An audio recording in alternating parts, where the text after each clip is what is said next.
others completely wiped out. These properties are worth more than 50 million naira. Also aware that the rainstorm destroys social amenities, thereby making it difficult for people to access health services and children to attend school when resumed. Worried that the rainstorm destroyed homes, sweeping away farmlands, foodstuff, and livestock, in the process rendering many people homeless and extremely vulnerable.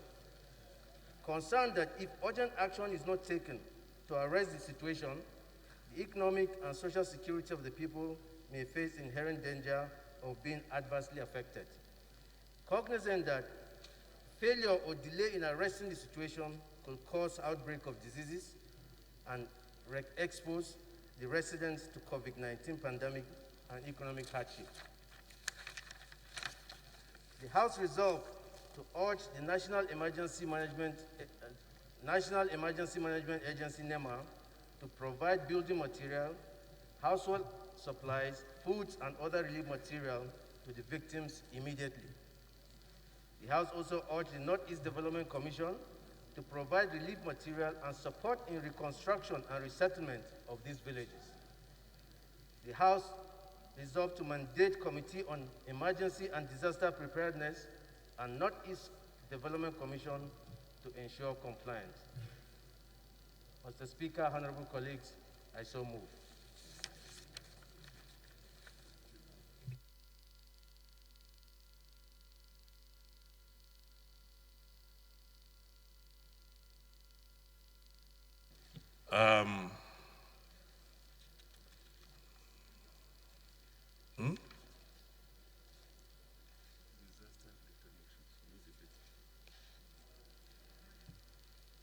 It's a disaster-related motion, right? We'll just put the question there. Those in support, please say aye. Those against, please say nay. Ayes have it. Honorable Osi, you can move your motion because Bakwa just said that he's stepping down his own.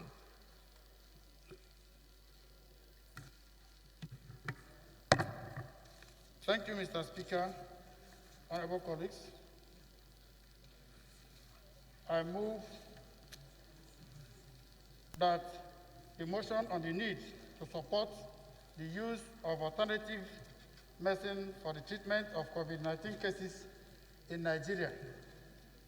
The House notes that the outbreak of the coronavirus disease, otherwise known as COVID-19 pandemic, with more than 4 million confirmed cases of infection around the world and a global death toll of over 270,000 still counting. Note also that Nigeria has over 4,641 confirmed cases and over 150 deaths, as that the virus is spreading to virtually all states of the Federation at an alarming rate. Aware that the World Health Organization has not found any effective cure or vaccine for this virus ravaging the world, but has launched an international clinical trials known as Solidarity to help find an effective cure of this disease. Further aware, the World Health Organization has cautioned against the use of any drug or treatment that has not undergone clinical trials or administering these unproven treatments to patients with COVID-19. Observes that some countries have jettisoned this caution by World Health Organization and are gone ahead to develop indigenous treatments to combat the ravaging effects of this virus on their citizens. Informed that Israel Institute for Biological Research have successfully developed a series of antibodies to combat the coronavirus. The Israeli president is considering building a vaccine production plant for the production of vaccines to treat COVID-19 patients. Further informed that Madagascar, a small African country, took their destinies in their own hands, and to the consternation of World Health Organization and the Center for Disease Control, developed a herbal drink for the treatment of COVID-19 patients from a medical plant, Atesmia annua, which their Herb Research Institutes have been studying for over 30 years. Madagascar so far has not recorded any death from COVID-19 cases. Cognizant that in recognition of this feat by Madagascar, the World Health Organization has come out with a statement in support of considering Madagascar's herbal drink as possible treatment for COVID-19. The president of the country said the factory for the mass production of the herbal drink will be operational in 1 month. Further cognizant that the Madagascar herbal drink has received recognition and boost from other African presidents of Tanzania, Equatorial Guinea, Uganda, Egypt, Senegal, Guinea-Bissau, and Comoros have ordered the Madagascar herbal drink for the treatment of COVID-19 cases in their various countries. Worried that various similar claims of breakthroughs in the cure of COVID-19 by our scientists and alternative medical practitioners have received virtually no attention from the government, the Ministry of Health, the Presidential Task Force on COVID-19, or the National Center for Disease Control.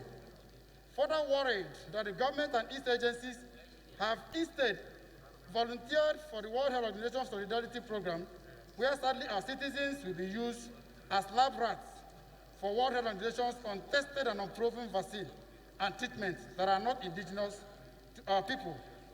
Aware that Professor Humphrey Nwosu, the Chief Executive Officer of Bioresources Institute of Nigeria, stated that his team of researchers have found a cure for coronavirus, which information has been conveyed to the Ministers of Health and Science and Technology. Until date, no action has been taken by government to verify the authenticity of this claim. Further aware that the Traditional Complementary and Alternative Medicine Department of the Ministry of Health has written to the Director General of NAFDAC, informing him that the department, through its research, has formulated a possible cure for the management of COVID-19 ailments. Also aware that the Anambra Traditional Medicine Board, headed by the Reverend Father Raymond Arazu, a Catholic Reverend Father and a former traditional medical practitioner, has announced that the board has developed a cure for COVID-19 novel virus. Informed that a Nigerian pharmaceutical company, headed by Dr. Paul Olise Oje, have come out with claim that the COVID-19 pandemic has become a monetary-making venture for certain privileged Nigerians, and that his company, Iris Medical Foundation Drugs and Pharmaceuticals, have developed a drug that can cure COVID-19 in 72 hours.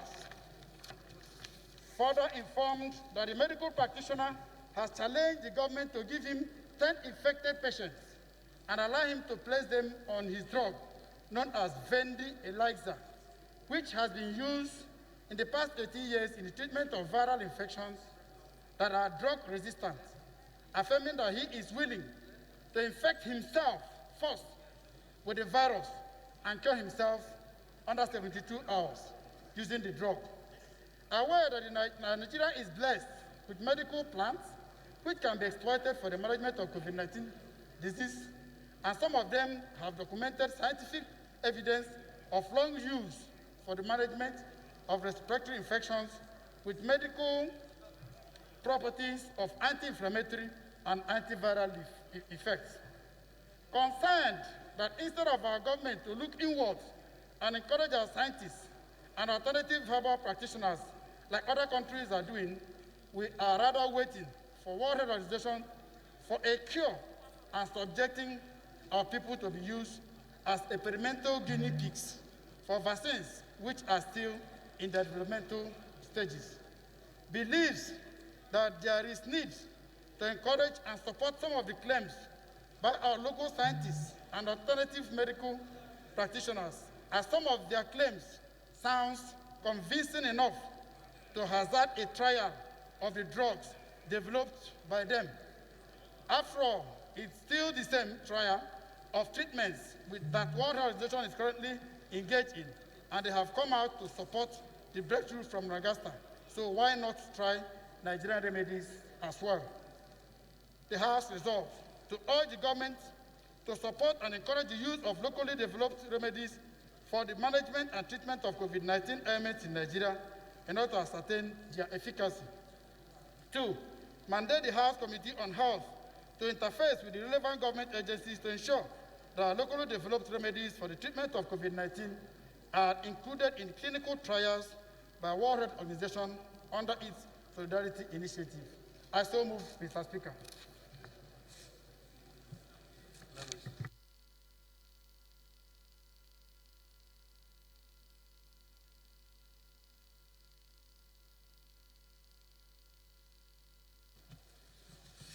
Those in support, please say aye.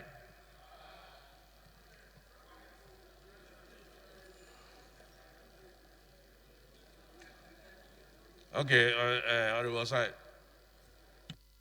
Thank you, Mr. Speaker, distinguished honorable colleague. I remain Honorable Osai Nicholas Osai. I represent local Kwani Federal Constituency of Delta State. Mr. Speaker, I rise to second this motion as moved by honorable member from Abia State. And also after seconding, I believe that the House will go further and enact it as a law. Those in support, please say aye. Those against, please say nay. Ayes have it.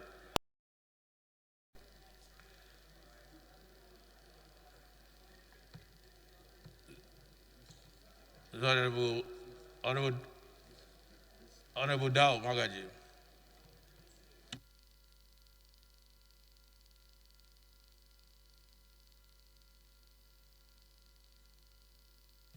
Your motion.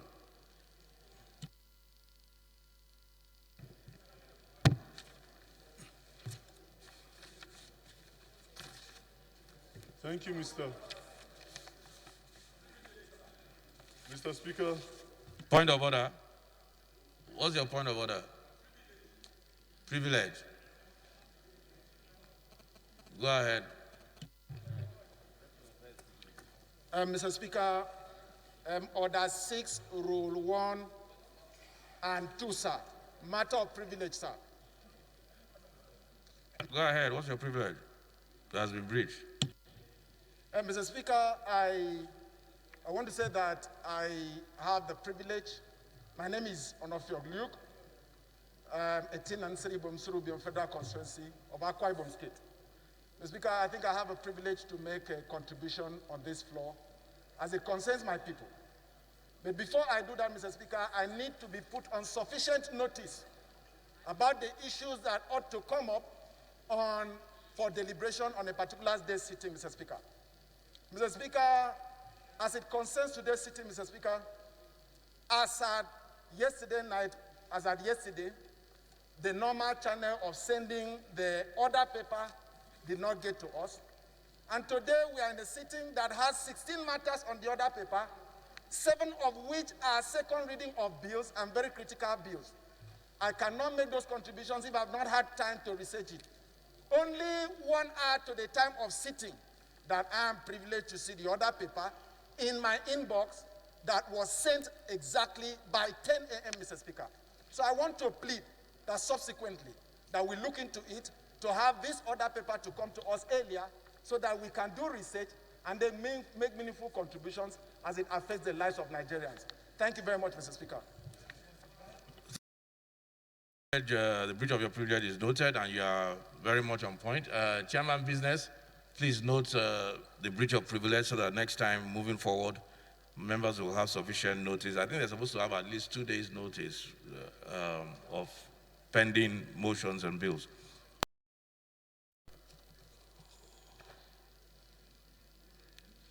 Honorable Dow.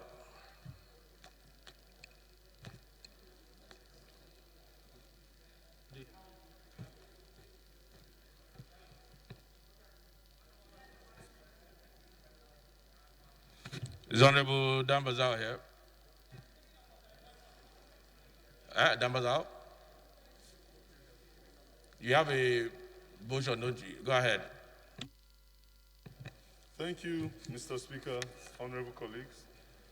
My name is Honorable Ifeanyi Chudi Moma. I represent the people of Ihiala Federal Constituency. I am from Anambra State. Mr. Speaker, honorable colleagues, I rise under Order 8, Rule 4, matter of urgent public importance, on the motion on the need to review and investigate the activities of the Nigerian power sector within this period, especially within this COVID-19 period. And I also rise under the second section, subsection of Order 8, to ask this Honorable House that this matter of urgent public importance should be taken immediately. Thank you, Mr. Speaker. Any seconder? Aruru. Thank you, Mr. Speaker. My name is Honorable Kabira Lasaruru. I represent... Honorable Kauji. Honorable Kauji. From who? Mr. Speaker, I'm from Kanu. I rise to second the No. motion It's wrong. Come back. as moved by Honorable Ifai Chidimoma. I so second, Mr. Speaker. Thank you. Honorable. Honorable Ifeanyi. Thank you once again, Mr. Speaker, honorable colleagues. Motion on the need to review and investigate the activities of the Nigerian power sector. The House notes that before 1998, the National Electric Power Authority was almost exclusively responsible for electricity generation, transmission, and distribution in Nigeria. Due to this, the federal government bettered the Electricity Amendment Decree 1998 and the National Electric Power Authority Amendment Act 1998, which once passed, terminated the monopoly status of NEPA and brought about a private sector participation in the electricity sector. This eventually led to the National Electric Power Policy of 2001, which served the purpose of kicking off the power sector reform in Nigeria, leading to several other reforms over the last 20 years. The House also notes that this reform process led to the National Assembly passing into law the Electric Power Sector Reform, EPSR Act 2005, which specifically provided for an act to provide for the formation of companies to take over the functions, assets, liabilities, and staffs of the National Electric Power Authority in order to develop competitive electricity markets, to establish the Nigerian Electricity Regulatory Commission, to provide for the licensing and regulation of the generation, transmission, distribution, and supply of electricity, to enforce such matters as performance standards, consumer rights and obligations, of course, to provide for the determination of tariffs, and to provide for matters connected with or incidental to the above. It also saw the change of name from National Electric Power Authority, NEPA, to Power Holding Company of Nigeria. This development removed the monopoly of electricity generation, transmission, distribution, and sales from the former or defunct NEPA.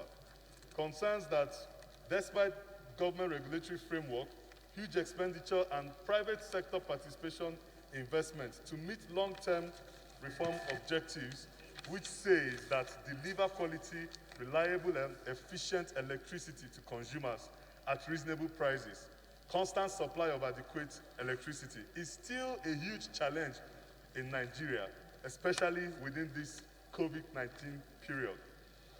As an indication of failure to achieve the gains of the power sector reforms in Nigeria, the House further notes that there is an urgent and holistic need to review the power sector reforms. Concerns that, in the light of unstable gas and power supply, and due to critical requirement of power as a major catalyst for the industrialization of Nigeria, job creation, fiscal revenue generation, and economic diversification, there is a need to identify the root causes for the continued moribund nature of the national electricity supply industry, and recommend a roadmap for the revitalization of the sector to the House for further legislative action. Based on this foregoing, Mr. Speaker, honorable colleagues, the House hereby resolves to, 1, that the Committee on Power and Privatization to review the extant laws, regulations, policies, and contractual agreements guiding the power sector reforms, to review and investigate the activities of the Nigerian electricity supply industry, and also to direct the committee to submit its report to the House within 4 weeks. Thank you very much, Mr.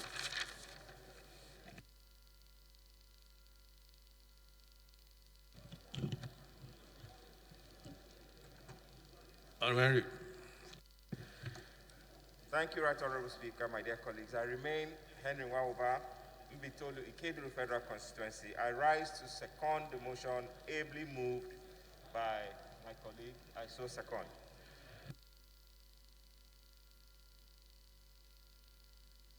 Those in support, please say aye. Those against, please say nay. Ayes have it.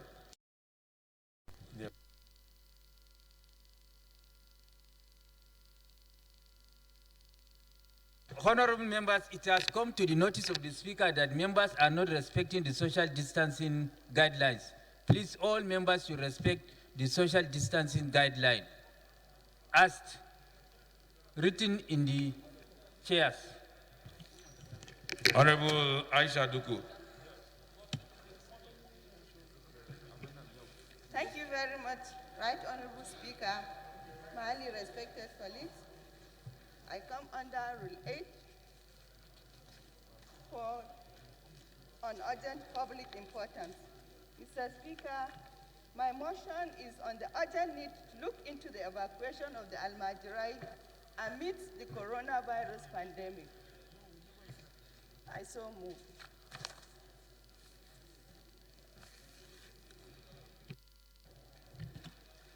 Any second? Dr. Achibong. Yeah. Thank you, Mr. Speaker. Honorable colleagues, my name is Henry Achibong, representing the people of Itu, Federal Constituency in Akwa Ibom State. Mr. Speaker, I rise to support the urgent motion on Almajiris as moved by my dear sister. I so second, Mr. Speaker.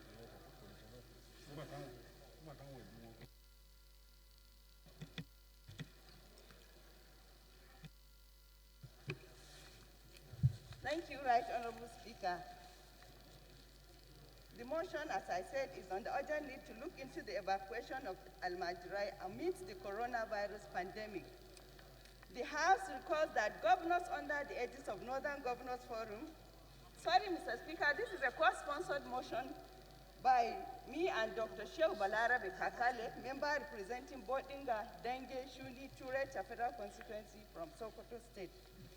The House recalls that governors under the aegis of Northern Governors Forum had on Tuesday, 21st April 2020, issued a statement where they unanimously decided to ban the Almajiri system of education and evacuate the children back to their parents or states of origin. The House also recalls that the statement hinges on the risk that the children are exposed to due to the coronavirus pandemic. The House notes that about 10 million children attend the Almajiri schools in northern Nigeria, with over 500,000 Almajirai living in the state of Kano alone, where majority of the children are being evacuated from. The House is worried that the evacuation of the Almajirai is jeopardizing the fight against COVID-19 due to the high level of movement of the children from different places and its attendant high risk of infection. The House is concerned that the evacuation of the children is against their fundamental human rights of residing anywhere in Nigeria as guaranteed in Chapter 4 of the Constitution of the Federal Republic of Nigeria. The House is also concerned that the evacuation of the children is in violation of the interstate travel ban currently enforced by the government. Further, Honorable Danjuma. That the nature and manner in which the children are being transported is dehumanizing and has brought them pain and untold hardships. Disturbed that in some cases these children, after traveling for so many hours under harsh weather, were rejected and turned back by their states of origin, or at best, they were kept in isolation under dehumanizing and demeaning conditions. The House is alarmed that such action is capable of putting Nigeria on the spotlight of human rights violators and at the same time jeopardize our fight against COVID-19. The House resolves, 1, to urge the Presidential Task Force on COVID-19 to enforce the interstate travel ban order and direct the governors concerned to immediately halt the evacuation of the Almajirai. 2, urge the NCDC to cancel the governor's concern on the threat posed by the evacuation of the children at this critical period. 3. Urge the Federal Minister of Humanitarian Affairs and Disaster Management to include the Almajiri children among the beneficiaries of palliatives being distributed by the federal government to the less privileged. 5. Urge the Federal Minister of Health to examine the health conditions of the Almajiri children. 6. Urge the Northern Governors Forum to rescind their decision on banning Almajiri system of education until those already in the system are provided for in the Universal Basic Education and Technical Education system. I so move, Mr. Speaker. Thank you. Thank you. Honorable Kakali.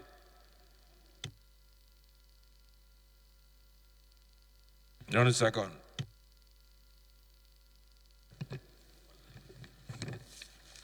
Mr. Speaker, sir, I'm Honorable Shehu Balaro Kakali, representing Bodinga and Gishinu Bodinga Twitter. Mr. Speaker, I'm from Sakoto Brunishu. I rise to contribute to this very important motion. Okay. No, just a second. We're not debating most of these motions. They're straightforward because of time factor. Second. All right, Mr. Speaker, I rise to second the motion ably moved by Honorable Aisha Jibril on urgent need to look into the evacuation of Almajiri in the coronavirus pandemic. I so move. I so second. Honorable colleagues, you'll understand that by our rules, we're only allowed 2 motions of urgent public importance. We're on our 4th one now, and we have about 3 more before we even get to the motions on notice. We're doing that because of the importance of the times we're in. And since we only sit once a week, we're trying to get as much in. That's why we're not debating most of this. I think they're pretty straightforward. Amendment.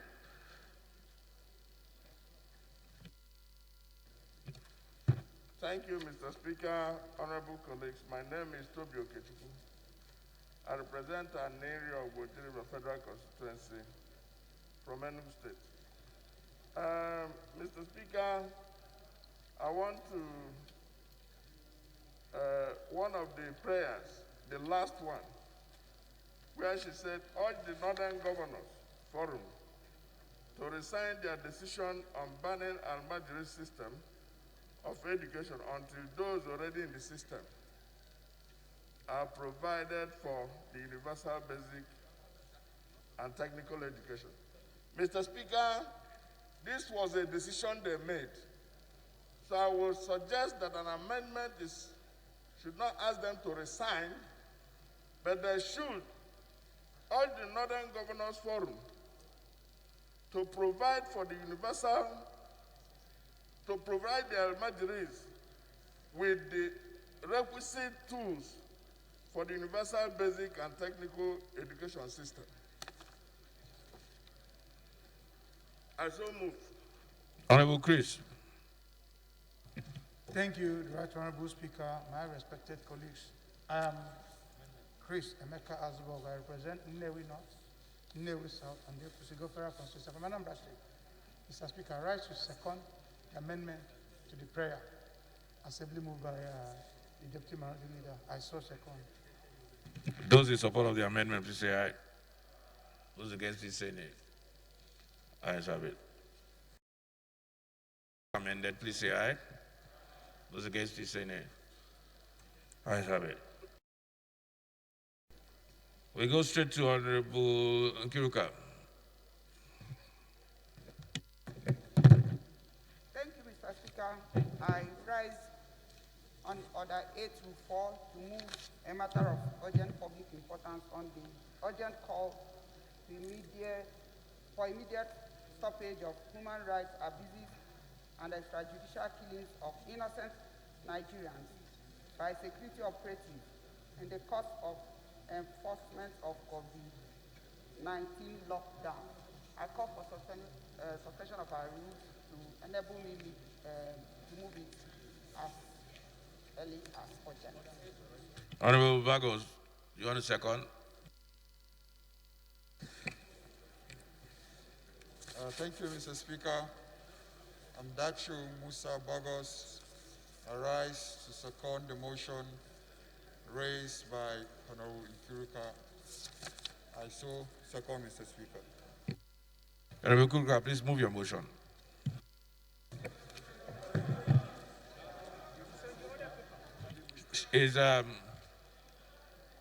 Yes, the matter is actually on the other paper, but Honorable Nkiruka approached me. She has actually, which I'm an official, she has to leave the chambers now for something very important, official engagement. So she asked that it come, that she move it now. So if you will just indulge us, please. The motion is sponsored by Honorable Dachon Musa Bagui. The motion is an urgent call for immediate stoppage of human rights abuses and extrajudicial killings of innocent Nigerians by security operatives in the course of enforcement of COVID-19 lockdown. The House records that on March 29, 2020, the federal and some state governments declared a 14-day lockdown in Abuja, Lagos, and Ogun State to stem the spread of coronavirus disease, COVID-19 pandemic in the country. The House also recalls that security agencies, including the Nigerian Police Force, the military and paramilitary agencies, are saddled with the responsibility of enforcing compliance with the lockdown within the limits of their rules of engagement, having regard for human rights of the citizens. The House regrets that within the initial period of the lockdown, security operatives had, according to the National Human Rights Commission, extrajudicially killed 18 innocent Nigerians in Abia, Delta, Ebonyi, Kaduna, Katsina, and Niger states.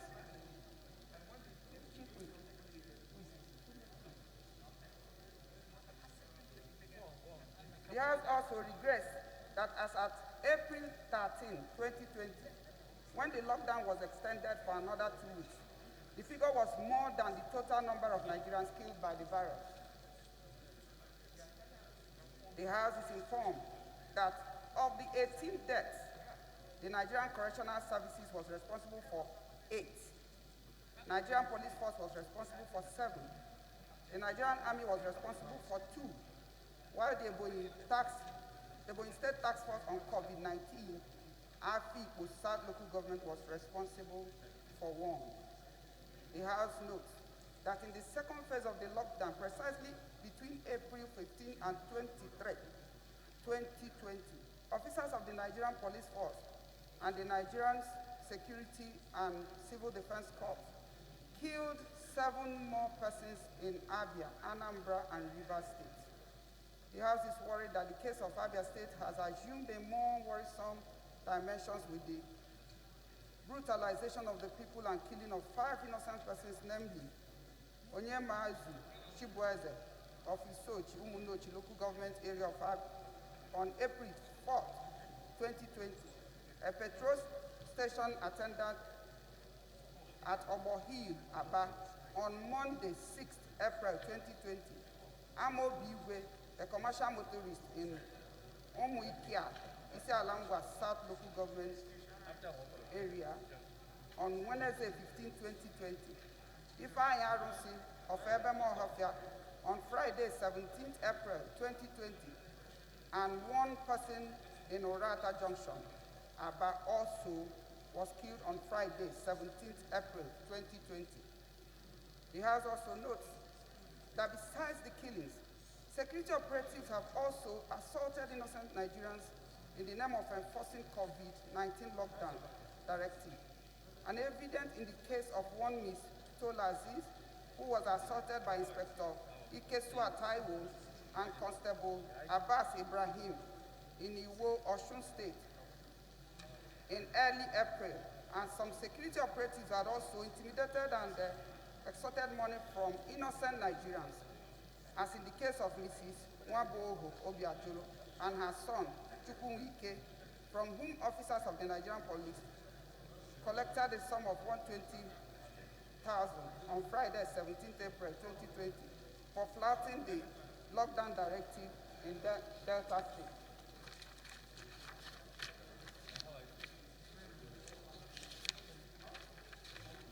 The House is also aware that Section 34, 40, 41, and 42 of the Constitution of Federal Republic of Nigeria, 1999, as amended, guarantee the right to life, the dignity of human person, and freedom from abuse. The House is worried that the actions of the security operatives amount to abuse of the rights of Nigerians and gross violations of the provisions of the above sections of the Constitution. The House further notes that while authorities of the Nigerian police force may have acted swiftly in some of the cases of abuse, such as the trial and dismissal of Inspector Ikosan Taiwo and Constable Abbas Ibrahim for assaulting Ms. Dola Aziz, that has not been the case with the killings, especially in Abia and other states, despite several petitions to the heads of the security agencies. He has also worried that the response of the police authorities has neither been replicated by the other security agencies whose personnel was implicated in the killings, nor has been severe enough to serve as deterrents in an environment of gross human rights abuses by security operatives. The House is also worried that the continued killing of innocent Nigerians by security operatives in undermining the genuine intentions and casting negative aspersions on the efforts of the federal and state governments in the fight against the COVID-19 pandemic. The House believes that the House of Representatives and indeed the National Assembly can do a lot to safeguard and enforce the protection of the fundamental rights of innocent citizens, including their rights to life and dignity of the human person from abuse by security institutions of the state. The House resolves to, number one, condemn in its entirety the abuse of the fundamental rights, especially brutalization and extortion and killing of innocent Nigerians by security operatives, enforcing the COVID-19 lockdown across the country in general and Abia State in particular. Number two, urge the President of Federal Republic of Nigeria to direct heads of security agencies implicated in the human rights abuses and killing of innocent Nigerians to immediately fish out the perpetrators for prosecution and punishment according to law.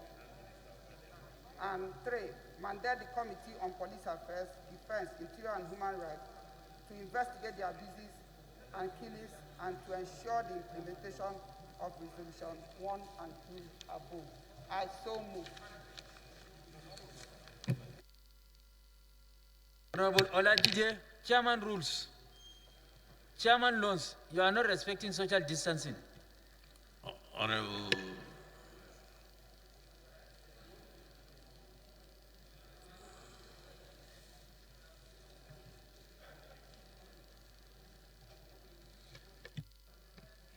Rules.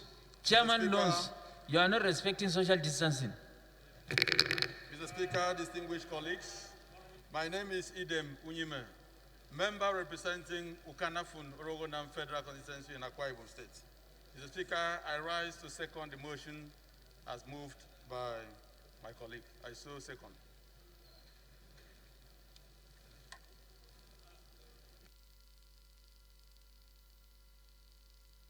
Those in support, please say aye. Those against, please say nay. Ayes have it. Okay, we'll go. Is Honorable Priye here? Honorable Priye, you have a motion. Okay, good. So we'll step that down for now. Honorable Blessing.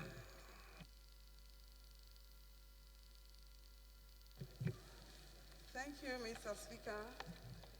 My name is Blessing Onyecheonu from Otupo Ohimini Federal Constituency. I come under Order 8 Rule 4 to Move that the case of Ms. Susan Idoko, who has been quarantined for 50 days and still counting now by the government, that the case be moved as a matter of urgent public importance. I so move.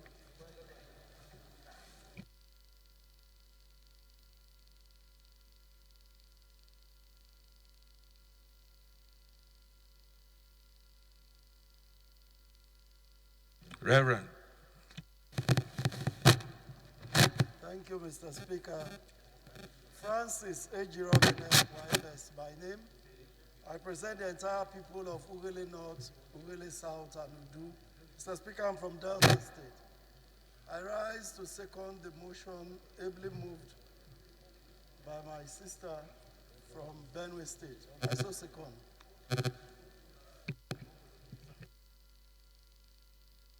Honorable Blessing, move your motion. Thank you again, Mr. Speaker, honorable colleagues. I remain Blessing Nonyachuonu from Otupo, Ohimini Federal Constituency, and I am from Benue State. The House notes that one Mrs. Susan Idoko Okpe Lawani, a 56-year-old woman who is an indigene of Benue State, with a dual citizenship from the United Kingdom, flew into the country for her mother's funeral on the 22nd of March this year. Unfortunately, got quarantined by the government for the COVID-19 virus, an assertion backed up by discrepancies in the laboratory results. Aware that Mrs. Susan Idoko Okpe Lawani had a long flight following her departure from the United Kingdom and must have had jet lag, a common occurrence which necessitated her presentation to the Cottage Hospital where she was primarily managed.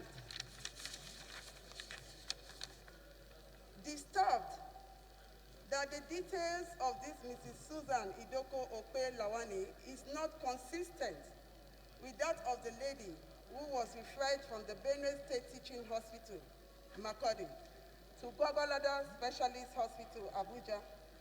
Furthermore, the personal information on the laboratory results from the National Center for Disease Control did not also tally with her personal details. Cognizant of the current situation in the country amid the global pandemic, COVID-19 is real, but not a death sentence or a yardstick for discrimination and human rights infringement or violation, and her case shouldn't be different.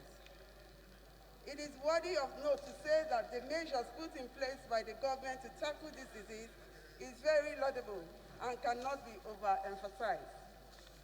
Concerned that Mrs. Susan Idoko Okpe Lawani, who is bereaved, is beginning to deteriorate psychologically and also having suicidal thoughts. This is worsened by the fact that she has been in isolation for about 50 days without any form of treatment. It is imperative to stress further that the test result given to her ab initio was questionable as he didn't carry her information correctly. Definitely no harm.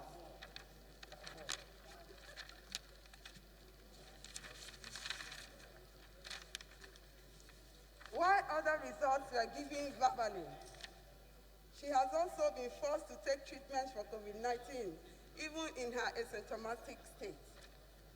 Results mandate the National Center for Disease Control through the Federal Ministry of Health to critically evaluate her as a matter of urgency, and if proven otherwise, should be allowed to go home.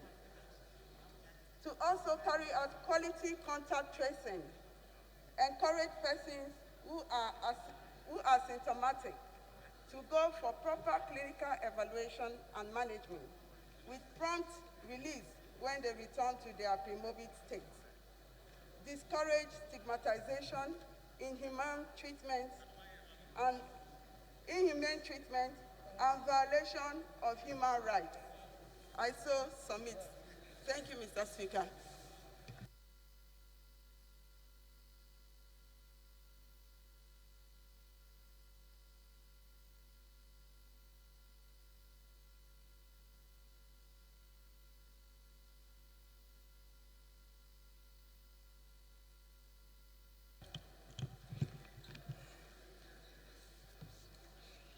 Seconder.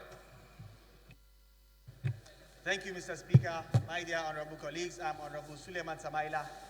I represent the very good people of Kaduna North Federal Constituency. I rise to second the motion raised, moved by Honorable Blessing. I so second. Thank you, Mr. Speaker. Honorable Ononuga, is this the motion you are amending? Oh, okay. So I don't know which one this amendment is. Those in support of the motion, please say aye. Those against, please say nay. Ayes have it. Thank you, Honorable Speaker, my honorable colleagues. I'm coming under Order 804 to take the motion on the urgent need for special intervention to curtail the impact of coronavirus, COVID-19, on IDPs, health and livelihood. And also, take the bundle of the House to suspend the relevant rules to enable me carry the motion now. So submit, sir.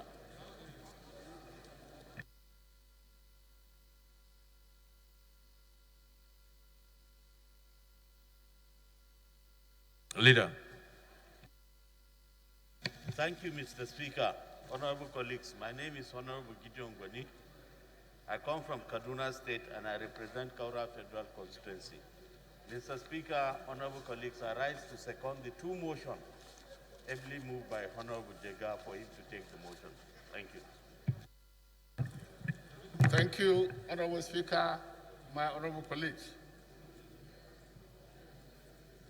The House to note that there are in Nigeria today about 2.5 million internally displaced persons living in over 290 overcrowded camps and host communities. The House be informed that the displacement in the country are caused by one, the Boko Haram insurgency in the northeast, the conflict between herders and farmers, the activities of the armed bandits and the cattle rustlers, and the communal clashes, and the natural disaster like flooding and fire outbreak. Also informed that the IDPs live in densely populated camps. The overcrowdedness in these camps made social distancing all but impossible. This makes the containment of the pandemic very serious and desirable.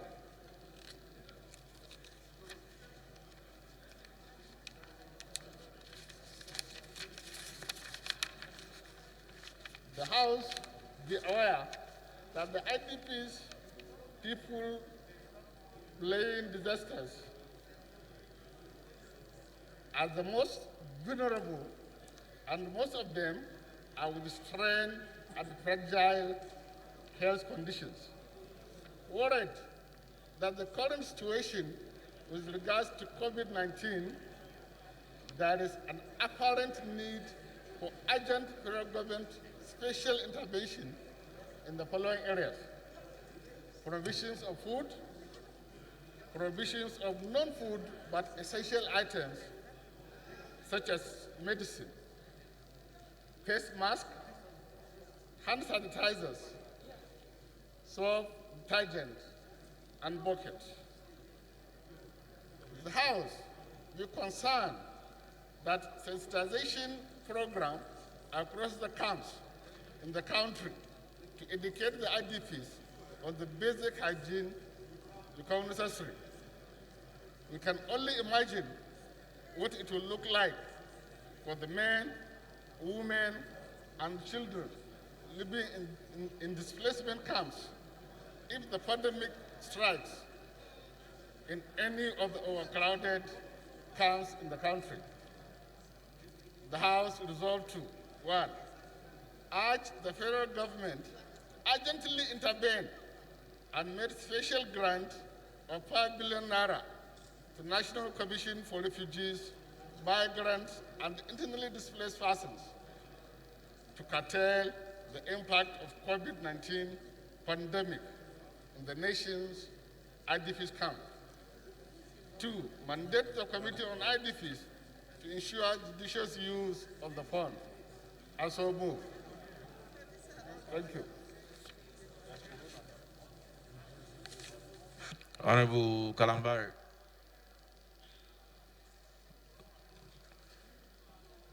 Kalambari. Thank you, the Honorable Speaker, my dear colleagues. My name is Honorable Ahmad Abdullah Kalambena, Sodonan Kalambena, and I represent Kwari Wamako Federal Constituency. I'm from Sokoto State. Mr. Speaker, my dear colleagues, this motion raised by Honorable Jega come at the right time because the motion is about the issue of IDPs and the camps spread across Nigeria. Mr. Speaker, my dear colleagues, the issue of IDPs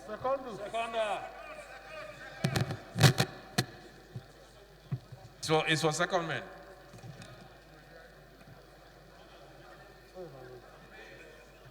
by Honorable Jega. Thank you. Those in support, please say aye. Those against, please say nay. Ayes have it.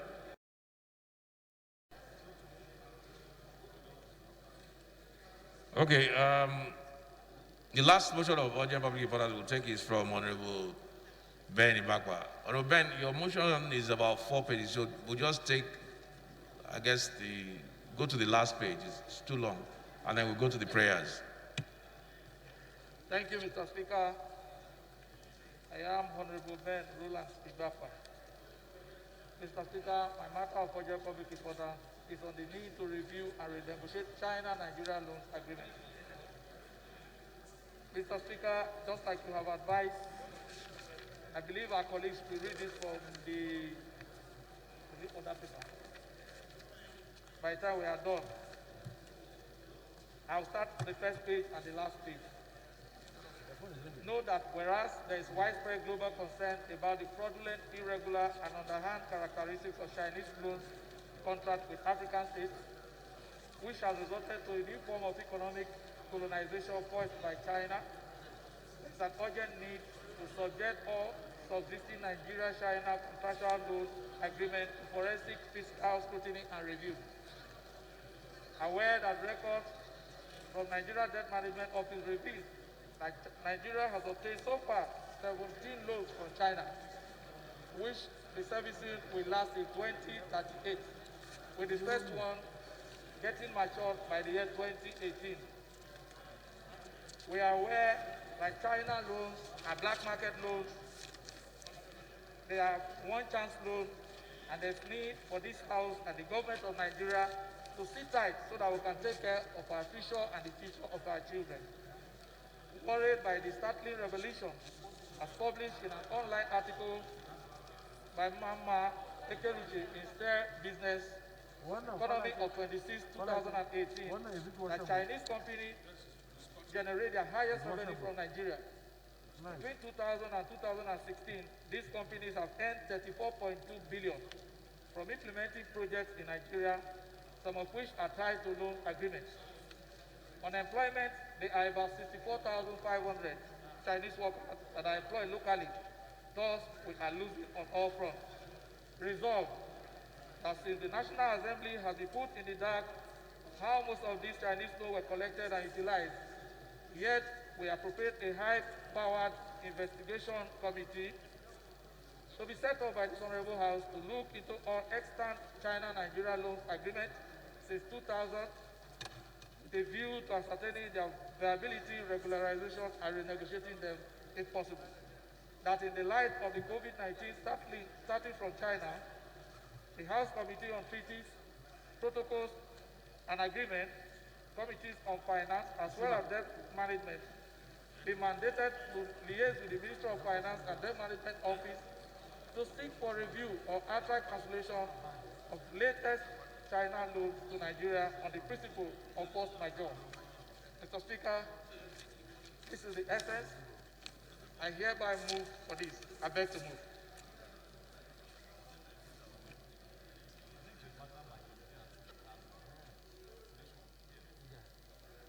Honorable Onanuga. Thank you, Mr. Speaker. Respected colleagues, my name is Rep. Otumba Adewumi Oriyomi Onanuga. I represent the fabulously united people of Ikene, Shagamu, Remo North. I am from Ogun State. I rise to second the motion ably moved by my colleague and so second. Those in support, please say aye. Those against, please say nay. Ayes have it.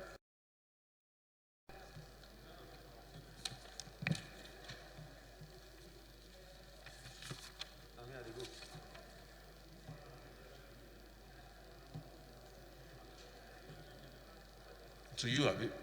Yes. Matter referred to treaties, protocols, and agreements.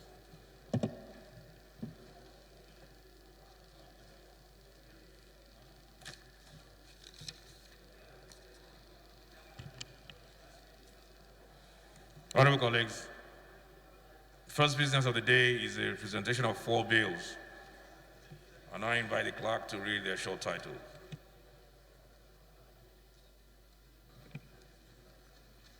Honorable Speaker, honorable members, Nigerian Local Content Development and Enforcement Bill 2020, first reading. Nigerian Oil and Gas Industry Content Development Act Amendment Bill 2020, first reading. Constitution of the Federal Republic of Nigeria and 1999 Operation Bill 2020, first reading. Constitution of the Federal Republic of Nigeria 1999 Operation Bill 2020, first reading.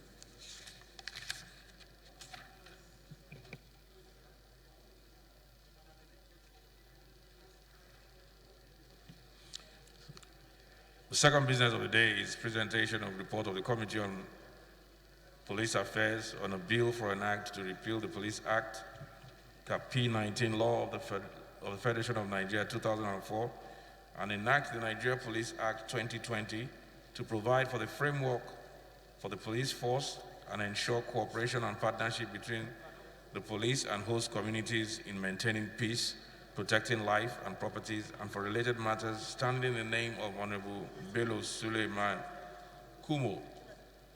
Honorable members will recall that the bill was referred to the committee on Tuesday, 13th February 2020. The report is ready for presentation. Honorable Kumo is invited to present the report. Thank you, Mr. Speaker. My respected colleagues, Usman Bello Kumo is my name. I represent the good people of Akko Federal Constituency and from Gombe State. I stand to move that the House do receive the report of the Committee on Police Affairs for a bill for an act to repeal the Police Act, Cap 19 laws of the Federation of Nigeria 2004, and enact the Nigerian Police Act 2020 to provide for the framework for the police force to ensure cooperation, partnership between the Nigerian police and the host communities in maintaining peace, protection of life and properties, and for related matters. I so move.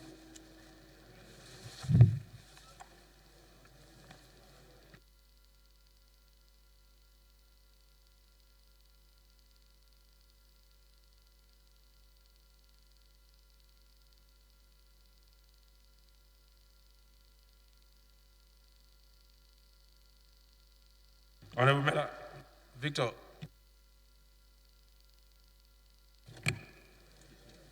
Your Excellency, Honorable Speaker, distinguished Honorable colleagues, I rise to second the motion as heavily moved by Honorable Usman Suleiman Kumo.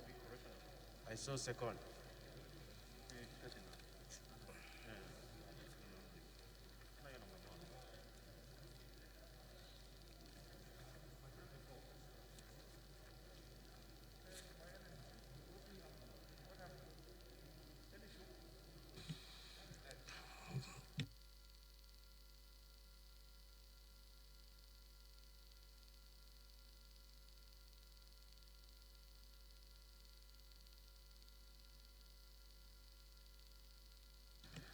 Those in support of the motion, please say aye.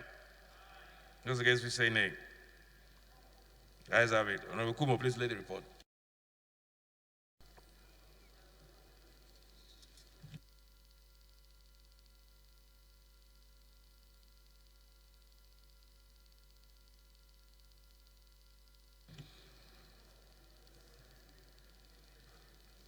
First order of the day is the third reading of a bill for an act to establish the Counseling Practitioners Council of Nigeria, charged with responsibility of advancing the study, training, and practice of counseling profession, and for related matters. Honorable members will recall that the House adopted the report of the Committee of the Whole on the bill on Wednesday, 18th March 2020. I therefore call on the Leader of the House to move that the bill be now read the third time.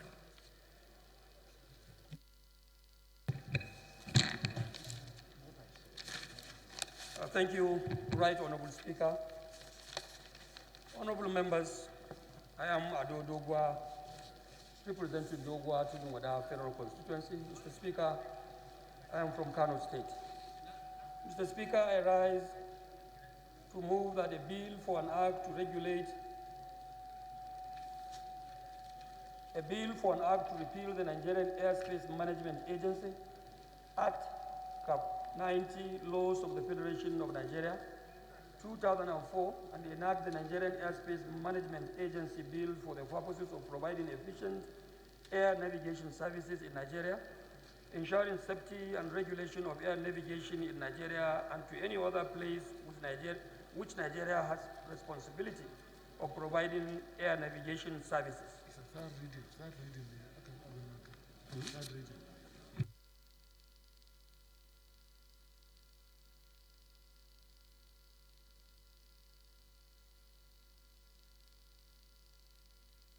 Is the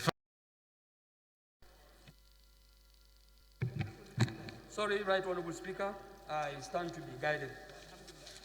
Mr. Speaker, honorable members, I rise to move that a bill for an act to establish the Counseling Practitioners Council of Nigeria, charged with responsibility of advancing the study, training and practice of counseling profession and for related matters, HB 409, to be read the third time. Mr. Speaker, I so move. Honorable Akwata Singh, Deputy House Leader, can you please second the motion? Thank you very much, Mr. Speaker, and my distinguished colleagues. I'm Comrade Peter Nyozoje Akwata Singh, MNI. I represent Akoko Edo Federal Constituency. Mr. Speaker, I support the motion for the third reading. I second the motion for the third reading of the bill as moved by the Leader of the House. I so second, Mr. Speaker. Honorable members, the question is that the bill be now read the third time. Those in favor of the motion, please say aye. Those against, please say nay. Ayes have it. And now the title of the bill.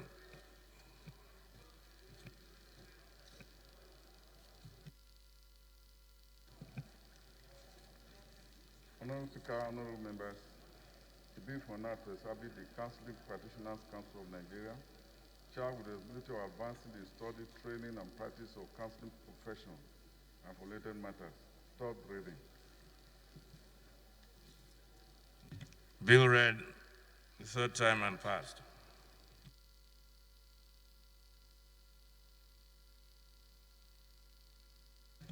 Honorable Faleke, Honorable James Faleke. Honorable James Faleke, I'm surprised to see you in chambers today.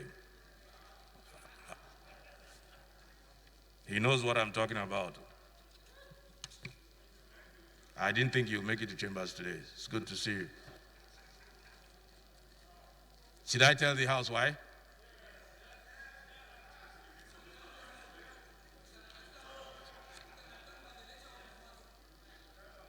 Honorable Faleke has been isolated in Abuja for about a month and a half, almost 2 months, because he could not move and he was unable to see his wife.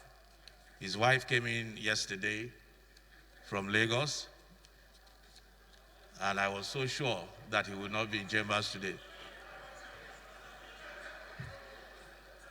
You said I should tell you why. Honorable colleagues, before we move to the second order of the day, I have an important announcement, and I just think we should do something very special, and it's important. Today is International Nurses Day, and I believe that for those nurses out there who have been standing in gap and sacrificing themselves for us to keep us safe, I think we should encourage them. We'll stand up and give them a standing ovation and wish them a happy Nurses Day.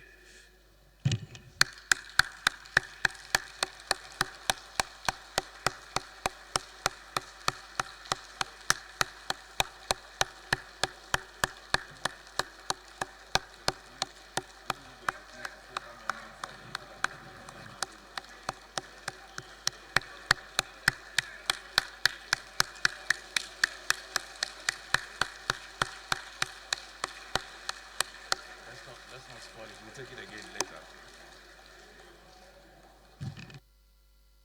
We thank our nurses who have been in the front line in the fight against the COVID-19, and we wish them well.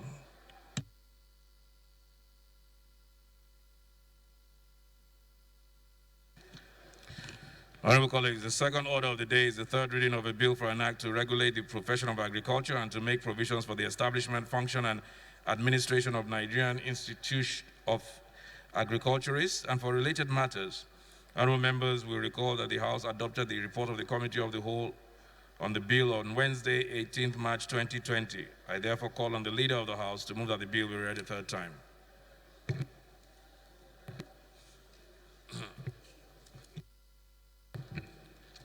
Thank you, Right Honorable Speaker, honorable members. I rise to move that a bill for an act to regulate the profession of agriculture and to make provisions for establishment, function, and administration of Nigerian Institute of Agriculturists and for related matters, HB 104, be read the third time. Mr. Speaker, honorable members, I so move.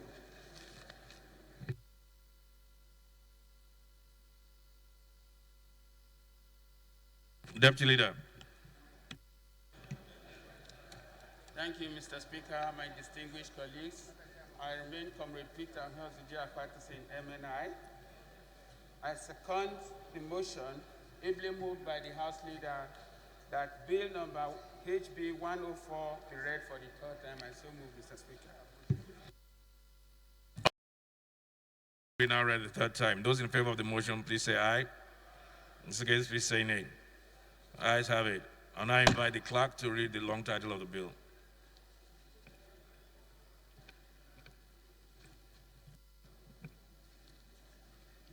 Honorable Speaker, honorable members, a bill for now to regulate the profession of agriculture and to make provisions for establishment, function, and administration of Nigerian Institute of Agriculturists and for related matters.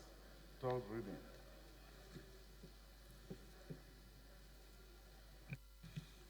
Bill read for the third time and passed. Today is commencement of debate on the general principles of a bill for an act to repeal the Nigerian Airspace Management Agency Act, Cap N90, laws of the Federation of Nigeria 2004, and enact the Nigeria Airspace Management Agency Bill for the purposes of providing efficient air navigation services in Nigeria, business, safety, and regulation of air navigation in Nigeria and to any other place which Nigeria has responsibility of providing air navigation services, and for related matters, standing in the name of the House Leader. Honorable members will recall that the bill was read the first time on Tuesday, 20 November 2019, and I invite the Leader to move that the bill be read a second time. Mr. Speaker, right honorable members, Honorable Ado Dogwa is my name. Mr. Speaker, I rise to move that a bill for an act to repeal the Nigerian Airspace Management Agency Act, Cap 90, laws of the Federation of Nigeria 2004, and enact the Nigerian Airspace Management Agency Bill for the purposes of providing efficient air navigation services in Nigeria, ensuring safety and regulation of air navigation in Nigeria and to any other place which Nigeria has responsibility of providing air navigation services, and for related matters, HB 462. Mr. Speaker, I move that this bill be read the second time. Thank you. Any seconder?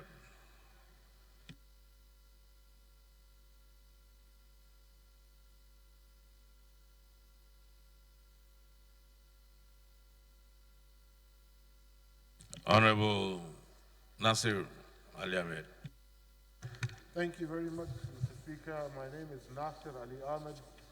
I represent Nasara Federal Constituency and I'm from Kano State. Mr. Speaker, I rise to second the motion of ably moved by my honorable colleague. I so second.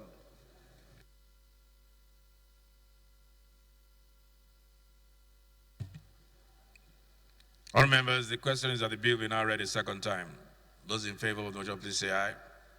Those against, please say nay. Ayes have it. Title of the bill. Honorable Speaker, honorable members, the bill for now to repeal the Nigerian Airspace Management Agency Act, Chapter N90, Laws of the Federation of Nigeria 2004, and enact the Nigerian Airspace Management Agency Bill for the purposes of providing efficient air navigation services in Nigeria, ensuring safety and regulation of air navigation in Nigeria and to any other place where Nigeria has mobility for providing air navigation services and for later matters. Second reading. Bill referred to Committee on Aviation.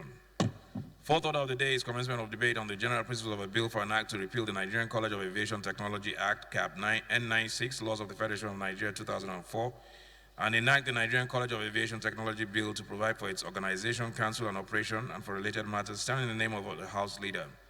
Honorable members will recall that the bill was read for the first time on Tuesday, 20th of November 2019, and now invite the Leader to move that the bill be now read a second time. Thank you, Right Honorable Speaker, honorable members. I rise once again to move that a bill for an act to repeal the Nigerian College of Aviation Technology Act, CAF N96, Laws of the Federation of Nigeria 2004, and enact the Nigerian College of Aviation Technology Bill to provide for its organization, council, and operation, and for related matters, HB 463, be read the second time. Thank you. I move for that the bill be read the second time, sir. Any seconder? Yes, second. Go ahead.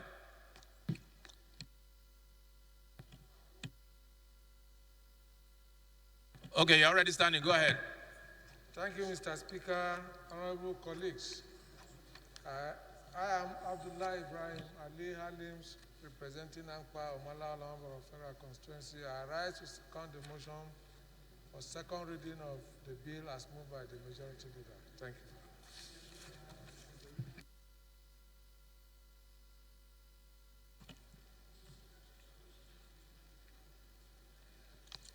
Okay, honorable members, is anybody interested in debating this bill? So let's just put the question because of the time factor and the volume of the other paper. Okay, those in support that the bill be read a second time, please say aye. Those against, please say nay. Ayes have it. Clerk is invited to read the long title of the bill.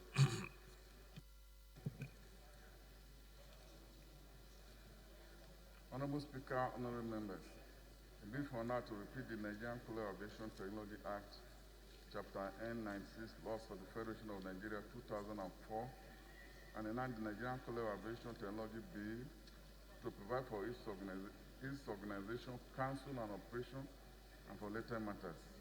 Second reading. Bill referred to Committee on Aviation.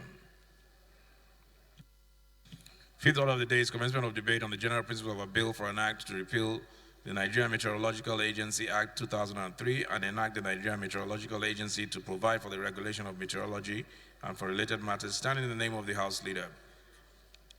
Honorable members will recall that the bill was read the first time on Tuesday, 20th of November 2019, and I invite the Leader to move that the bill be read a second time. Thank you, Right Honorable Speaker. I rise once again to move that a bill for an act to repeal the Nigerian... Who's that? Who's that? What are you wearing?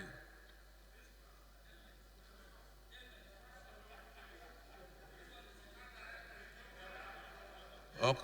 That's a helmet. That's a COVID helmet. Okay.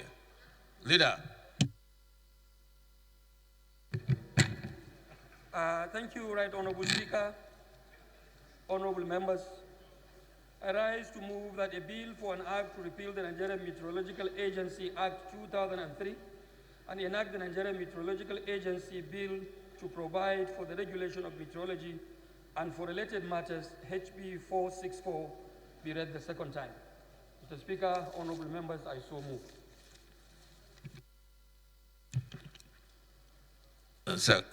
Seconder. Thank you very much, Mr. Speaker. Isiaka Ibrahim is my name, and I represent the very good people of Ifo Ewikoro Federal Constituency. I'm from Ogo State. Mr. Speaker, I rise to second the bill motion as ably moved by the Leader of the House of Meteorological. I also second, Mr. Speaker. Thank you. Support that the bill be now read a second time, please say aye. Those against, please say nay. Ayes have it.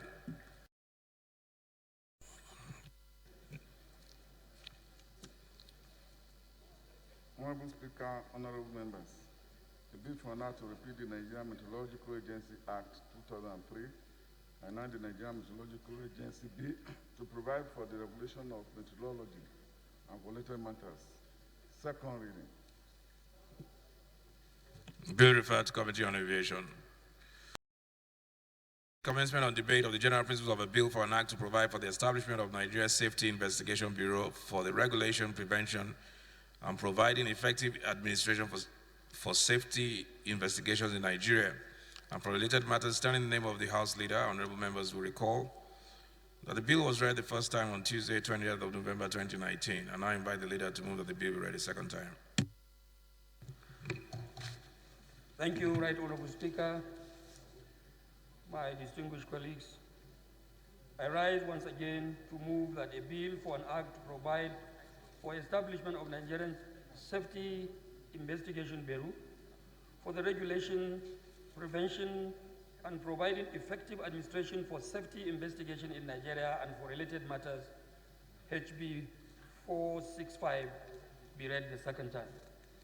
Right Honorable Speaker, honorable members, I so move. Those in favor, please say aye.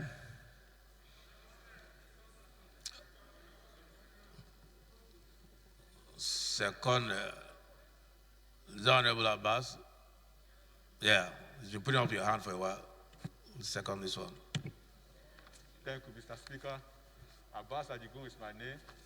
I represent the people of Southeast, Northeast Federal Constituency, Mr. Speaker, and from Oyo State. I like to second the motion moved by the Leader of the House.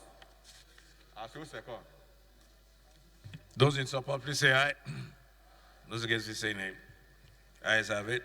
Clerk.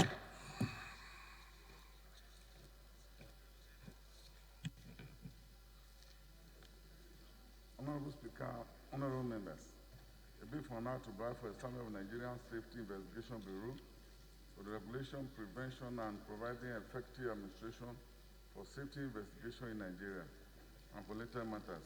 Second reading. Bill referred to Committee on Aviation. All members, the seventh order of the day is commencement of debate on the general principles of a bill for an act to alter the Constitution of the Federal Republic of Nigeria, 1999, to allow for independent candidacy to any elective office in Nigeria and for related matters, standing in the name of Honorable Mohammed Tahir Mongono. Honorable members will recall that the bill was read the first time on Wednesday, 4th March 2020, and now invite Honorable Mongono to move that the bill be now read a second time.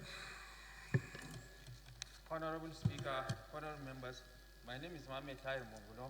I represent Marte Mongono, Ganze Federal Constituency of Borno State. I hereby move that a bill for an act to alter the Constitution of the Federal Republic of Nigeria 1999 to allow for independent candidacy to any elective office in Nigeria and for related matters be read the second time. I so move.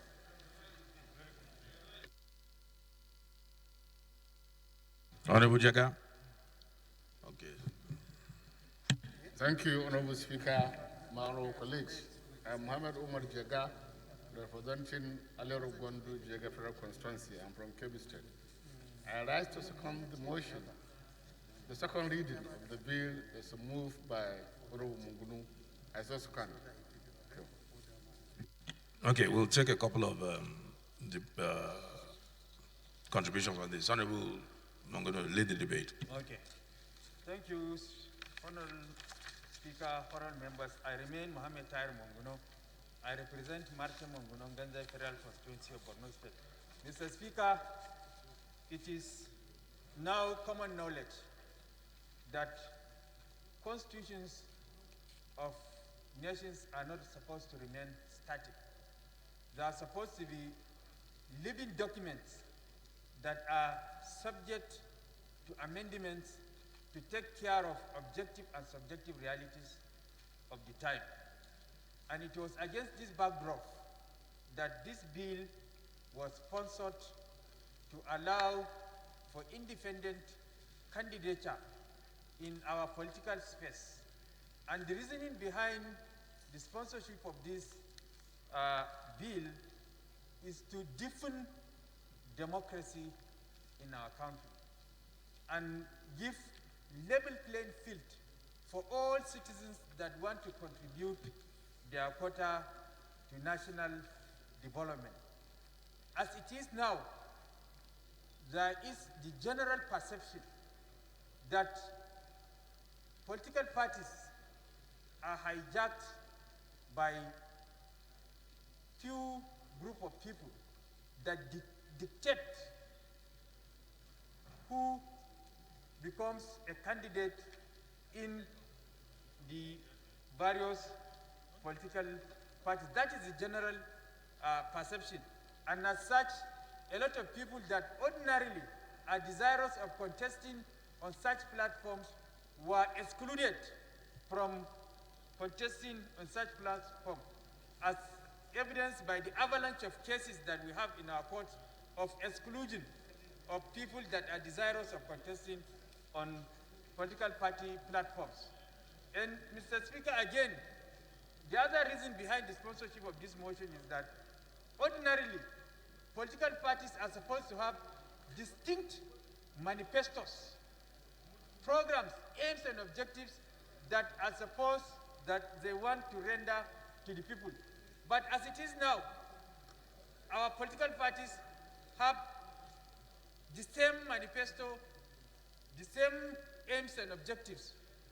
And as such, there is need for people that have contrary opinion or contrary views and are desirous to sell these contrary views and opinions to the public for the purpose of being elected, to have an alternative platform where they are going to sell their manifestos and programs for Nigerians for possible election to elective office.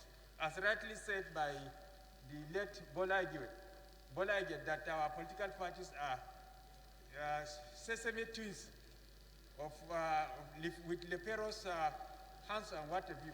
So it was against this background, Mr. Speaker, honorable members, there is a need to have independent candidature to deepen the political space for popular participation, and then against the backdrop of the fact that our political parties, as it is constituted now, have similar programs, the same objectives and manifesto, and therefore there is need for an alternative view for people to canvass for the purpose of being elected to public office. That is the reasoning behind the sponsorship of this bill, and I urge my colleagues to support the second reading of the bill. Thank you. Honorable Sergius. Thank you, Mr. Speaker, my highly esteemed colleagues. I'm Sergius Ose Ogun. I represent Eastern Northeast, Eastern Southeast, and I'm from Edo State. Mr. Speaker, I want to support this motion. Is a good one. We practice presidential system of government like they do in the US. And over there you have independent candidacy. And we can see the way they have. We have seen members of Congress and Senate in the US that come in as independent candidates. And they do well. They are aligned with any party. So if we want to deepen our democracy here, I think we should do that. I know there are professionals today in Nigeria that will want to participate in politics, but the rigors of getting involved in the political parties as it is today would discourage them. So if we have a system like this, that a professional that feels is popular with the grassroots, with his people, can get signatures and become a candidate, why not? So I am 100% in support. Thank you, Mr. Speaker. Honorable Speaker, honorable colleagues, I'm from Kano State. And my name is Comrade Aminu Suleiman. I represent Pegi Federal Constituency. Mr. Speaker, sir, going through the paper order this morning, I said to myself that the House under Femi Gbajabiamila will further make history today. I said this because in all our attempts to strengthen and deepen democracy, as far as I'm concerned, this is about the first approach that this House is going to take, and that will liberate Nigerians and those who are interested in party politics and electioneering to use the opportunity of their right as given by the Constitution of the Federal Republic of Nigeria. As it is today, in most cases, I did not say in all, in most cases, aspirants are subjected to the caprices of godfathers. And because political parties in Nigeria are mostly not ideologically based, people are forced to align themselves with a party and political party officials whose ideology is alien to some Nigerians. And no matter how popular you may be with your people, it will only take the pleasure of some powerful individuals, very few in most cases, within the party, for you to get approval of the party to be fielded. And that is why we have come to a situation where, even though what the courts are doing are legally and constitutionally right, but in my opinion, in some cases, absolutely wrong, where people elect a candidate and court will remove the candidate and give the people a choice that is not theirs. This, I mean, is usually caused by party officials who refuse to conduct primaries and anoint candidates, in the process giving courts the powers to now appoint a leader that was not ab initio elected by the people. I have no doubt in my mind that this bill, or yeah, it's a bill because it's an alteration, will receive overwhelming support of this House, and it is also my belief that our colleagues in the Red Chamber will give it accelerated hearing and support so that pressures will be mounted on the biller to sign the bill, and let us try this thing in 2023 as a commencement of our journey into proper democracy. I dug my heart for Honorable Mungunu and I join him in this struggle, and I want to be part of this history. Thank you, Honorable Speakers. Thank you. Is anyone who wants to speak against the bill? Honorable Faleke, you want to speak against it? Go ahead.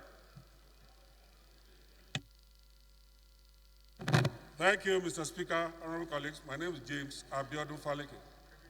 I represent Keja Federal Constituency. Mr. Speaker, honorable colleagues, as good as the bill seems to look like, I doubt if we have the capacity as it is today. I give an example. Assuming in my constituency, we have like 50 independent candidates. This means that INEC will have to print ballot papers in their different logos. And the cost of litigation will be so high that Nigerians will suffer for it. I think that the proponent of this bill should look at the disadvantage it's going to bring into the electoral system in terms of delay, in terms of cost, than the advantage. If we have the details of the bill, where it gives guidelines as to who qualifies, who can be an independent candidate, without, of course, necessarily infringing on the rights of people, fine. But for us to allow independent candidacy now, I don't know if INEC has this capacity and the Nigerian system can cope with it. That's just my own observation.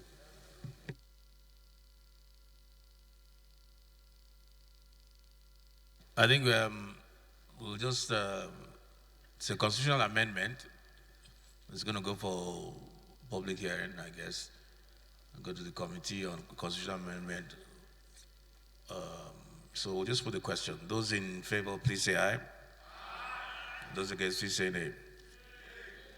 The ayes have it.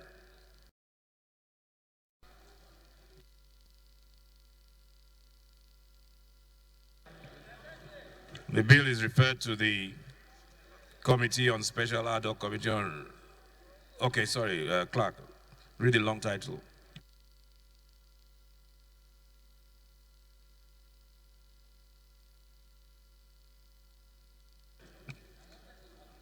Honorable Speaker, honorable members, a bill for now to alter the Constitution of the Federal Republic of Nigeria 1999 to allow for independent candidacy to any elective office in Nigeria and for related matters.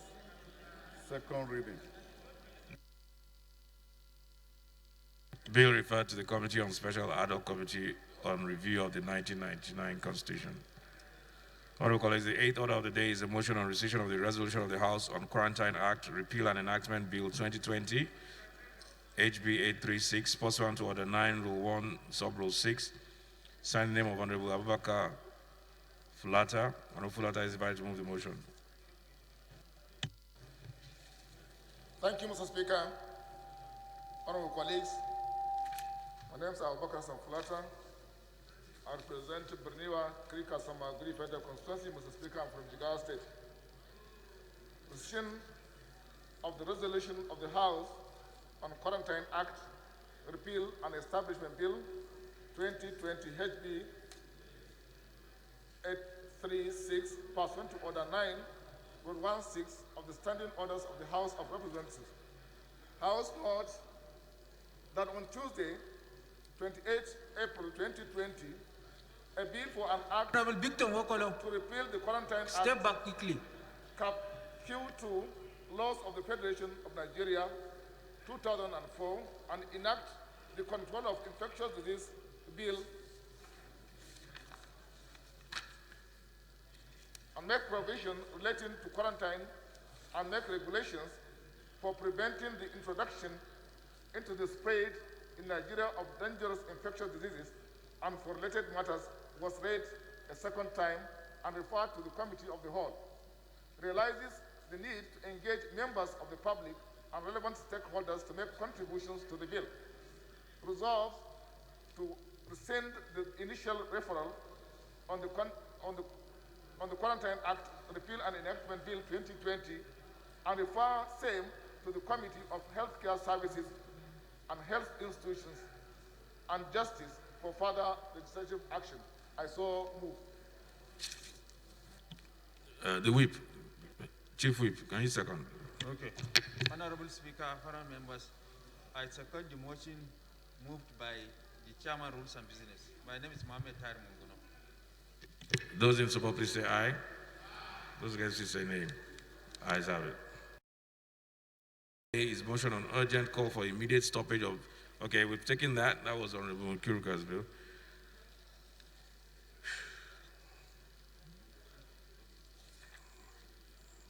The 10th order of the day is a motion on need to address the incidents of mysterious deaths in Jigawa State, standing in the name of Honorable Abubakar Hassan Fulata and 10 other honorable members. Honorable Fulata is invited to move the motion. Thank you, Mr. Speaker, honorable colleagues. I am Abubakar Hassan Fulata. I represent Berniwa Krika Sama, Budi Federal Constituency, Mr. Speaker, I'm from Jigawa State. House notes that since the outbreak of the coronavirus pandemic in Nigeria 3 months ago, Jigawa State is one of the states that was completely insulated from the ravages of the deadly disease until the index case was transferred from the custody of Kano State government to the state. Worried that most Jigawa State indigents who were infected in neighboring states are being transported back to their communities in Jigawa State. Disturbed that 40% of the Almajiris who are returned to Jigawa State from Kano tested positive for the virus. Concerned about the alarming rate of community transmissions, which has started claiming lives, as was the case in Hadeja, Dutse, Birnin Kudu, Gumel, Malimaduri, and many other local governments. Aware that Jigawa State has no single testing center and most of the hospitals and health institutions are not equipped adequately in terms of facilities, drugs, and personnel. Resolves, 1, urge the federal government to urgently establish at least 5 testing centers in the state and equip them with necessary facilities and drugs. 2, commend the Presidential Task Force on COVID-19 for their prompt actions on the situation in Hadeja. 3, discourage state governments from returning infected persons to their states of origin. And 5, mandate the committees on health institutions and healthcare services to ensure compliance. I so move.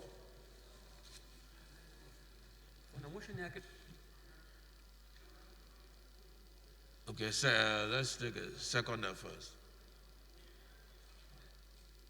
Before we get to Honorable Luga, you want a second? Thank you, Mr. Speaker.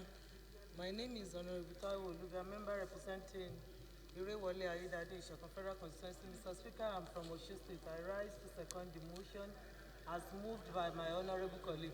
I so second. Thank you. Amendment, Honorable Toby.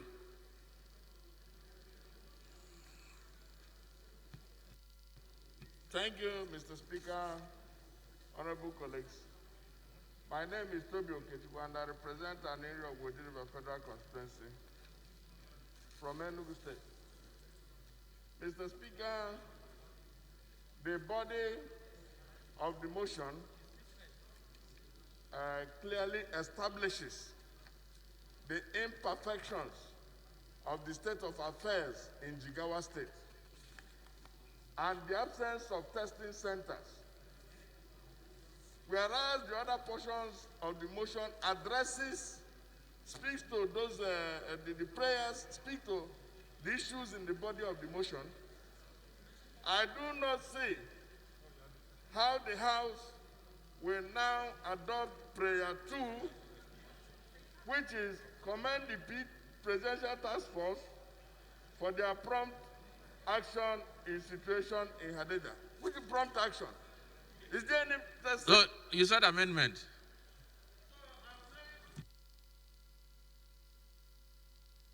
Which one? 2. House service.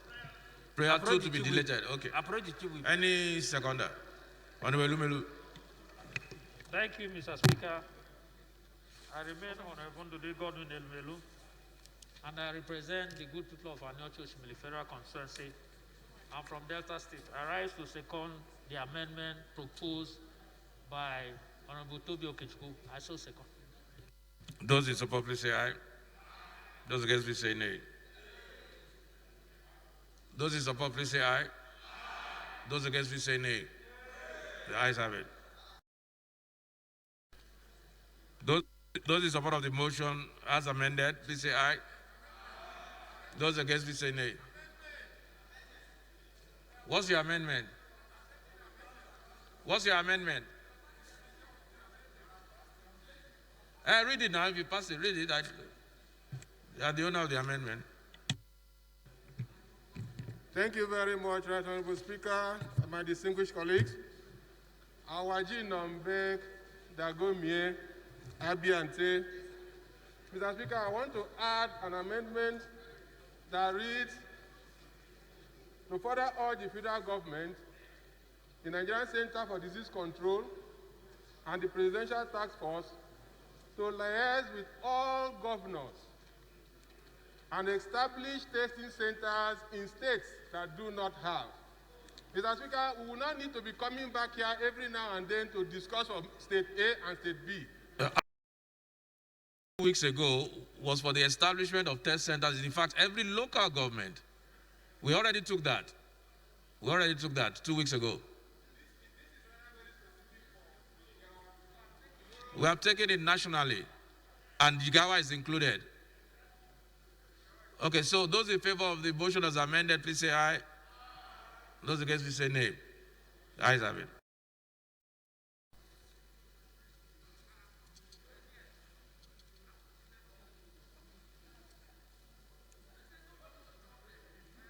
The 11th order of the day is a motion on urgent need to protect Nigerian workers from compulsory leave and massive job losses. Standing in the name of Honorable Henry Nwawuba, Honorable Nwawuba is invited to move the motion. Thank you, Right Honorable Speaker, my dear colleagues. My name remains Henry Nwawuba, and I speak for the enterprising people of Mbitolu Ikeduru Federal Constituency of Imo State. Urgent need to protect Nigerian workers from compulsory leave and massive job losses.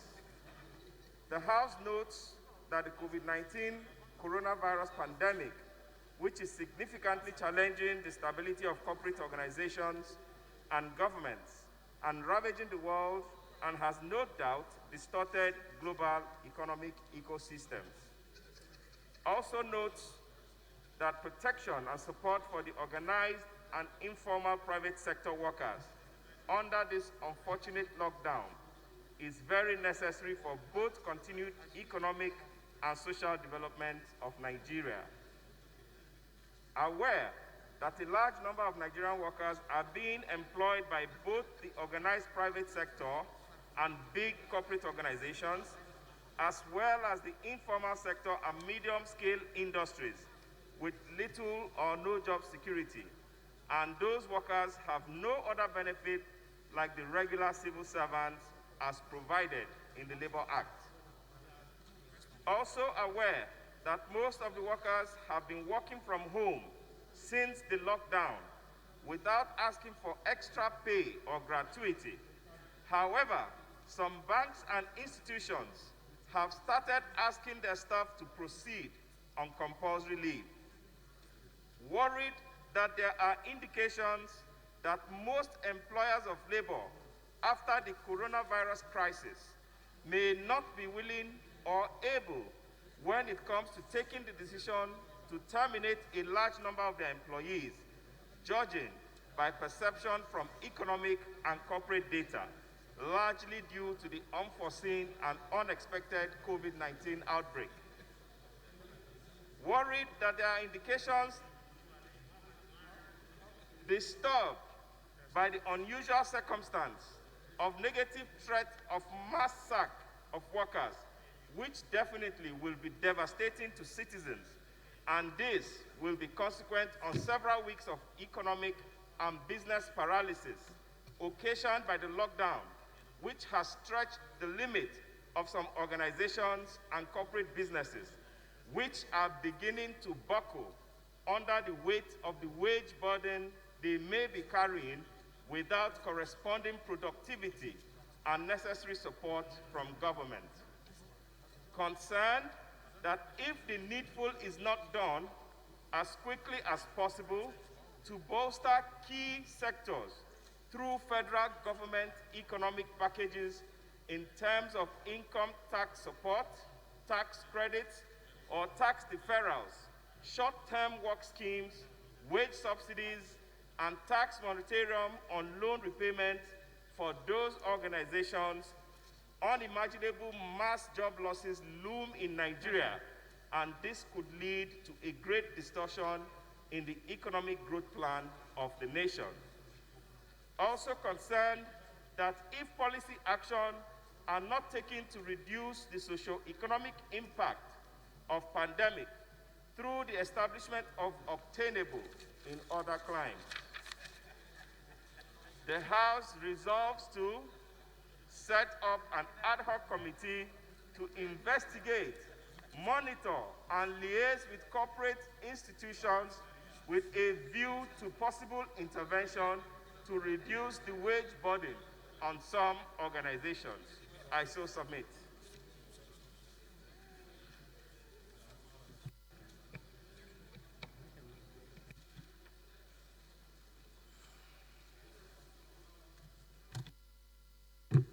Mr. Speaker, respected colleague, my name remains Honorable Shehu Ahmed Fulani, a member representing Merubungu constituency from Zamfara State. I rise to support a motion heavily moved by my respected colleague. I so support. Thank you.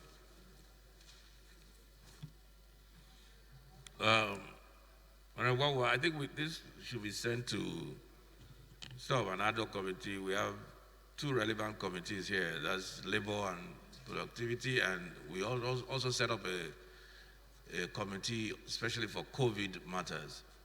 So I think those two committees should handle it. So those in favor of the motion, please say aye.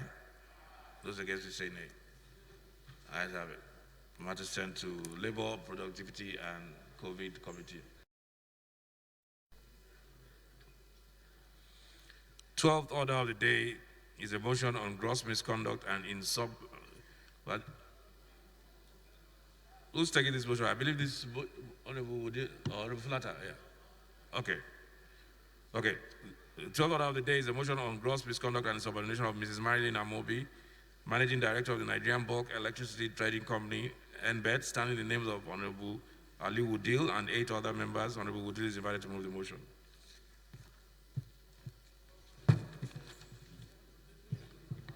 Mr. Speaker, honorable colleagues, Honorable Woodil is not on the floor. I move that the motion be stepped down by the leader of the House. I so move. Thank you. Motion step down.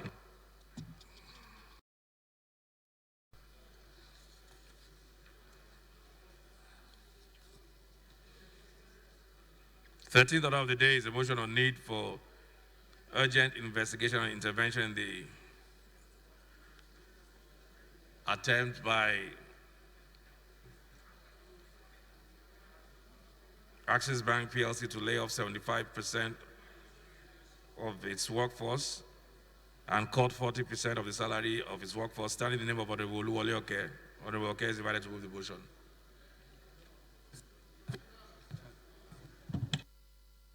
Mr. Speaker, honorable colleagues, Honorable Oluwole Oke is not on the floor. I move that the motion be stepped down by the leader of the House. I so move. Thank you. Motion step down.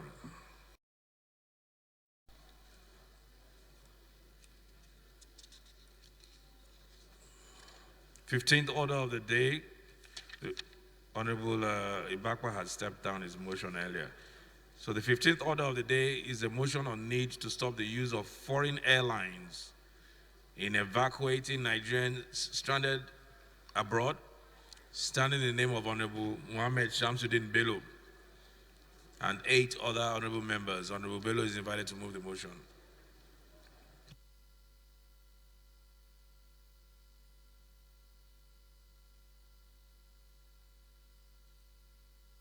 Honorable Samsudin.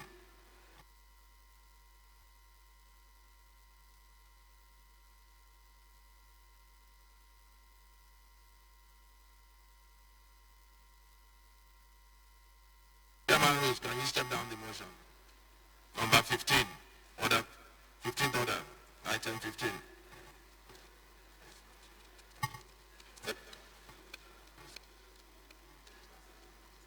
This is a very important motion. I don't know why Honorable Samsudin is not here. Go ahead. Huh? Okay. Are you able to take it for him?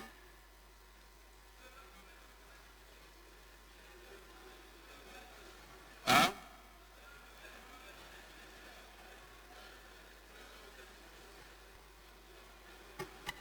We'll suspend our rules. We'll allow Honorable Nolly to take the motion. It's a very important. Huh? Hold on 1 second. Honorable Patasi. Thank you, Mr. Speaker. My name. Thank you. Who's that? Yeah, here. Where have you been since morning?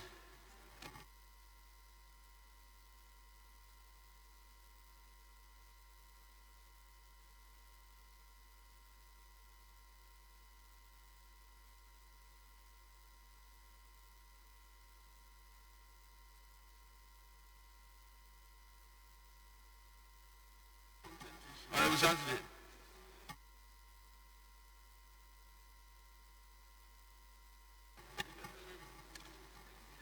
Thank you, Mr. Speaker. Honorable colleagues, my name is Honorable Mohammed Shamsuddin Bello. I represent Taka Ismaila Federal Constituency from Kano State. Recalls that the Ministry of Foreign Affairs, the Ministry of Aviation, and the Presidential Task Force on COVID-19 engaged